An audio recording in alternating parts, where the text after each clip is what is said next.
Oi, meu nome é Bianca, sou professora de ciências e hoje nós vamos falar sobre níveis de organização, ou seja, vamos falar sobre os níveis hierárquicos através dos quais os seres vivos se organizam.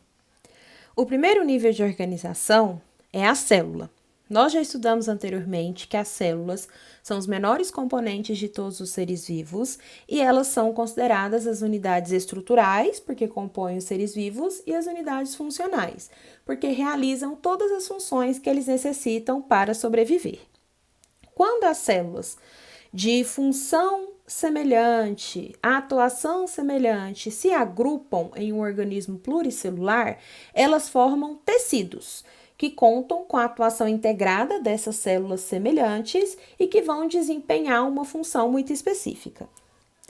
Tecidos com funções integradas e semelhantes, que têm um objetivo em comum, eles se agrupam e formam órgãos, que são estruturas com uma função específica, formados por esse agrupamento tecidual e celular. Quando os órgãos se associam para a realização de determinadas funções, eles formam um sistema. E o conjunto desses sistemas interligados para um bem maior, para o funcionamento correto, eles vão compor então um organismo ou um indivíduo, que é o último nível de organização. Está no topo dessa organização hierárquica. Existem vários tipos de células diferentes compondo o ser humano, que inclusive vai ser atividade de portfólio de vocês essa semana, que já está disponível no roteiro de estudo. Mas aqui no vídeo nós vamos dar ênfase para os tecidos e sistemas que compõem o ser humano. Então, vamos começar falando dos tipos de tecido, principais tipos, que são 4, e vamos falar também de todos os sistemas de forma breve. O primeiro tecido que vamos falar é o tecido epitelial. São vários tipos que compõem e eles estão associados a funções de proteção, revestimento e produção de substâncias.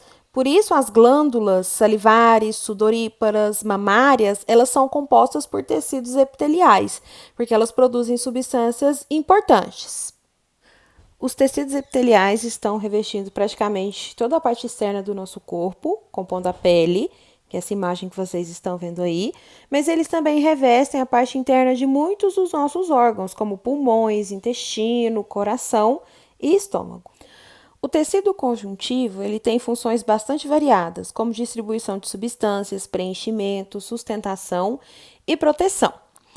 Dessa maneira, existem 4 tipos principais de tecidos conjuntivos. O primeiro tipo de tecido conjuntivo é o tecido adiposo, cujas células conseguem acumular uma grande quantidade de gordura. O tecido adiposo, ele pode ser uma proteção mecânica para os órgãos, quando ele se agrupa em volta desses órgãos, e pode fornecer também isolamento térmico, pois ele consegue evitar a saída de calor do ser vivo para o ambiente. O segundo tipo de tecido conjuntivo é o tecido ósseo, que compõe os ossos do esqueleto. Então, observem que já é um tecido diferenciado, com uma estrutura diferenciada, densidade diferenciada, um tecido mais resistente, que não tem maleabilidade igual aos outros que já mencionamos e ainda vamos mencionar.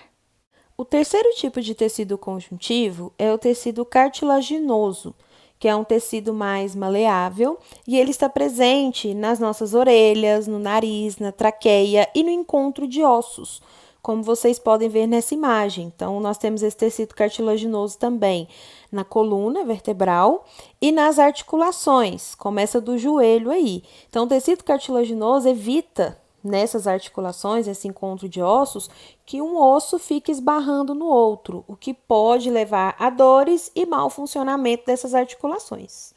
O quarto e último tipo de tecido conjuntivo é o tecido sanguíneo, o nosso sangue, que tem função de transporte de substâncias. Vocês estão vendo aí na imagem os glóbulos vermelhos, que transportam oxigênio e gás carbônico, mas ele também é composto por glóbulos brancos, que têm função de defesa e compõem o sistema imunológico, e além de outros componentes, como as plaquetas, que auxiliam na coagulação do sangue. O tecido muscular tem como principal característica a composição por células que têm capacidade de contrair e relaxar, variando o seu tamanho. Isso possibilita que movimentos aconteçam, movimentos voluntários, que nós controlamos, e movimentos involuntários, que não temos esse controle sobre a sua ocorrência. Dessa maneira, encontramos três tipos de tecidos musculares no organismo. O tecido muscular estriado cardíaco, que compõe o coração e realiza movimentos involuntários. O tecido muscular estriado esquelético, que está nos nossos músculos, que controlamos, então o movimento é voluntário. E o tecido muscular liso, que compõe os órgãos, cujos movimentos são também involuntários. E por último, o tecido nervoso, que é responsável por coordenar os diferentes órgãos que compõem o nosso corpo, e ele é formado principalmente por células chamadas neurônios. Então, as células que compõem o tecido nervoso recebem informações do ambiente e respondem a essas informações, geram respostas rápidas e contínuas que mantêm o nosso funcionamento. O primeiro sistema que vamos falar é o sistema esquelético, que é composto pelos nossos ossos.